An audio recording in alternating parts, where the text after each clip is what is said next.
going to talk about 1950s. We're going to talk about anti-communism, and we're going to talk about civil rights. And it's really, really important that we combine the two. Now, right off the bat, before we go any further, can anyone tell me how it is that we combine the two? How can you combine anti-communism with civil rights? Now, if you think for more than a minute, it'll actually become really, really obvious. But right off the bat, we'll just start off. Someone take a wild stab. Go ahead. Communists don't have civil rights. There you go! So anti-communism, push for civil rights, actually the two are intimately connected, as is the beginning of the Cold War, as is the end of the World War II. They're intimately connected. The reason why I emphasize this is I'll tell you point blank, your textbooks will not. You're getting into the range of your textbooks where many of these authors are writing about stuff they remember. And so they're throwing in all their personal little things that they get. Okay? So a lot of these guys were in the 1960s, and we're going to talk about who started the civil rights movement. Myth number one is that it was all these baby boomers who suddenly woke up and they were fed up and tired of all the injustice, so they took back, and all the hippies of the world rose up and took back civil rights. No. Their parents did this far more than they did this. The ball was already rolling. The ball was already, if you want to really know this, and you guys do know this because you've had this class, the ball was rolling since the 1850s, 1860s. Reconstruction was really the first major significant civil rights movement. The fact that it kind of faded in the background was not because people were not interested in the concept. Frankly, they thought this is something that needs to take time. Well, time passed. And by the time we get to World War II, we look around, and this is no longer tolerable. And I think I mentioned this in this class, but if I didn't, you guys have good common sense. You can tell me, why does World War II particularly inspire or reignite the civil rights movement? Because we see how, like, Hitler and Stalin treat their subjects. Of course, I mean, of course, you cannot underestimate the power of having to go and fight a really, really bad guy.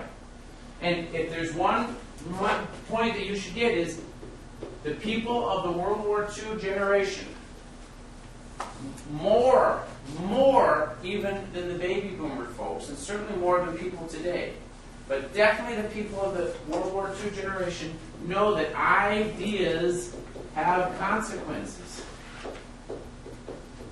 I think I mentioned this over and over. You talk to somebody in 1934, they know Hitler, right? Does Hitler look like the demon we think of him today? Hitler is a politician. Hitler's just a guy who's in a country, he gets elected, and we have a little bit of understanding. Well, Germany's had a tough time. He's got to be a bit more radical in order to get his people behind him. They've had a weak government. He needs something in order to get them united. Yes, he's saying crazy things, but you know, he's just saying crazy things. You understand this, right? Because today, do we hear that from politicians? When you get the Iranian Ahmadinejad, right? And he says crazy things, what is our response? He says he denies the Holocaust. He says Israel's, going to be torn off the map. And what do we say? It's just crazy. He's just a crazy guy. He's not actually going to do any of this stuff. This is things that he just says because he's trying to rally his people. We see this in North Korea. We see this elsewhere. For us, because frankly, we've heard lots of rhetoric for many decades. But in your lifestyle, your lifetime, you have not seen ideas actually turn into consequences. In the 30s, we saw it everywhere. We see Hitler and just truly understand the time frame, because in our brains, it's a long time ago. We think, it was a big span of years. He gets elected in 33. By 36, Italy is invading North Africa. They are rising up and they're noticing themselves as genuinely strong military powers. By 38, they're already taking over countries. Boom, 39, we have the war. How many years is that? It has not been that long. It's that quick of a time span. That quick of a time span. For us, we don't think of 10, 6 years for you guys may seem like a long time, but really, to go from Germany being considered one of the weakest countries to starting World War II, this is serious and very fast. So the ideas that we poo-pooed in 33 now require the entire world to stop them. And it wasn't just with the war, right? One of the things we ended on Friday was talking about the origins of the Cold War. The Soviet Union was on the side of Germany and Italy and Japan. They weren't in an agreement because theoretically they're on opposite sides of the ideology, but they had an agreement. We know that now. The Berlin Soviet Non-Aggression Pact was basically an agreement. And so their objectives not the same as the objectives that we have on the West. The U.S., which was not technically fighting with England and France yet, but absolutely in support of England and France. There's no question about it. We had our Atlantic Charter. The Atlantic Charter spelled out the objectives for the war. Right? What did Hitler have for his objectives? Remember? It was called the 4-year plan, right?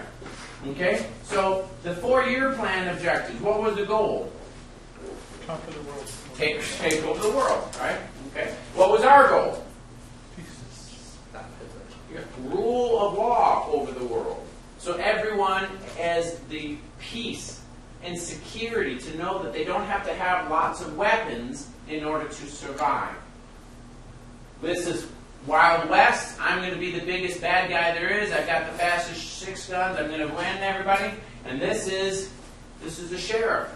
We're going to come into town.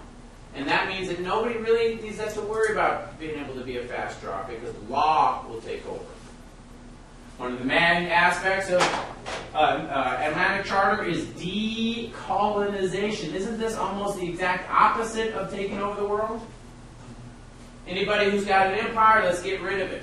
We don't want colonies. Colonies breed some of this competition. It breeds this possibility for war. Certainly it breeds the mindset that thinks in terms of expansion. All of these guys are in the same kind of motivation. Yes, this is Germany's 4-year plan. But what's Japan's goal? To conquer Asia, right? What is Italy's goal? Ride on Germany's coattails. What is the Soviet Union's goal? What was the essence of the Berlin Soviet Non-Aggression Pact? Germany's going to take Poland, and what's the Soviet Union going to take? Finland, right? And what's kind of part of that? If we can expand to the north, where else can we expand? We can start going to the south. We can go into Ottoman. We can go into Turkey. In the Soviet Union, their idea is this is stuff that we missed in World War I. Remember, wasn't that the goal of the Russian Empire? Well, there's no Russian Empire anymore because the communists took over. But the idea of the communists is to be able to expand. So World War II is over. And what happens to Germany and Italy and Japan? They are all neutralized. So who's left? Now the Soviet Union is left. Are they left because they win? Why are they still standing as a major power? Because they switched sides. Did they switch sides because they said, oh yeah, the Atlantic Charter, this idea of rule of law is a good idea? No, the only reason why they switched sides is because Germany attacked them. That is it. That's the only reason. And so throughout the war, Soviet Union's objectives remain different from the Allies. When the war is beginning to end, and we have Germany here, France, right? Poland, Soviet Union, Italy. Yes, there's other countries, but this is what we need to know, right? So, D-Day. We're landing the largest scale invasion in the history of the world on Normandy Beach. A year earlier, we had defeated Italy, and we were moving up to the south. But why isn't this really a good location? Why isn't that like the hope of taking down Germany? What's wrong with that particular route? Yeah, through the Swiss Alps, right? Okay, so that's, here's Switzerland. Okay, and then Russia. Russia just about lost it. When they were attacked, Germany went just outside of Moscow. Just that close to taking them out. And then what happens every time somebody invades Soviet Union or Russian space, winter comes in, your supply lines are overextended, there's not enough in Russia, frankly, to keep you supported. And so then there's this long push back for the next 4 years. And so by the time of D-Day invasion, Soviet Union is finally pushing Germany back past its own borders. So this is the way we have in the war. Now, during the war, Stalin, for years, had been saying, I want you to land on Normandy Beach. I want you to land on Normandy Beach. Go now, immediately. Now, he wasn't talking about Normandy Beach. We didn't know where they were going to land. But go make a land invasion. In 1942, we've been bombed, 3 days earlier. Go and attack now. Why does the Soviet Union want the Americans and the English to attack France instantly? Take pressure off of them. Because Germany is devoting all of its land forces on the Soviet Union. Now, are we going to attack in 42? Are we going to attack in 43?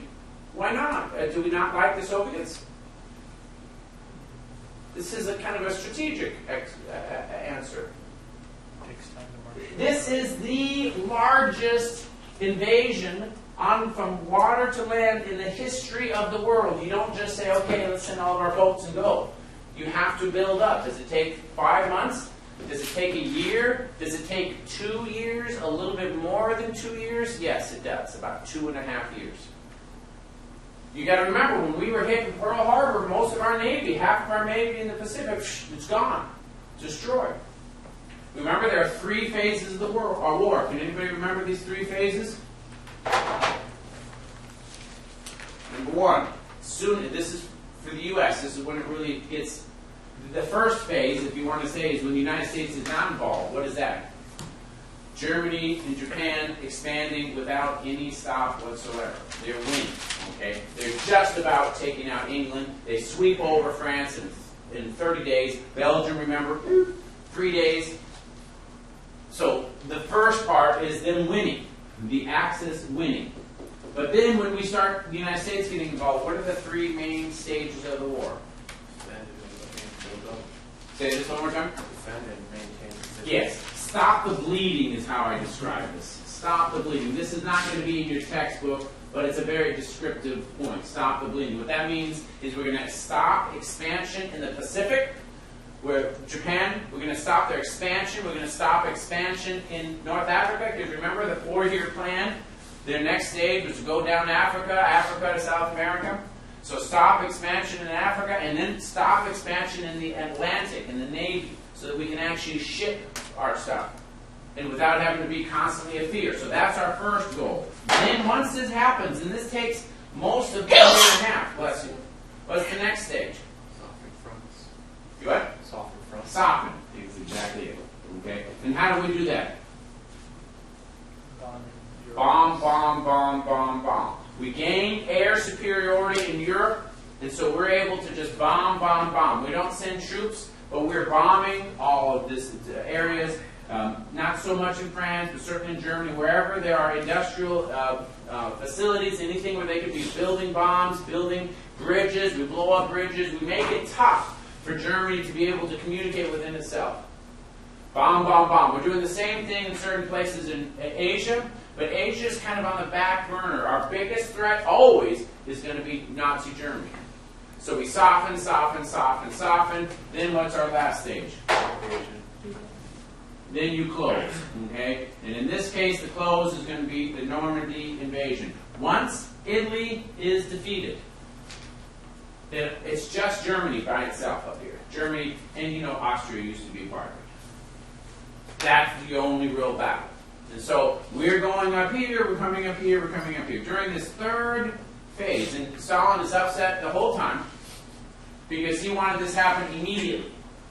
But largest invasion in the history of the world, extremely difficult, thousands and thousands and thousands of people involved with this, huge amounts of materials.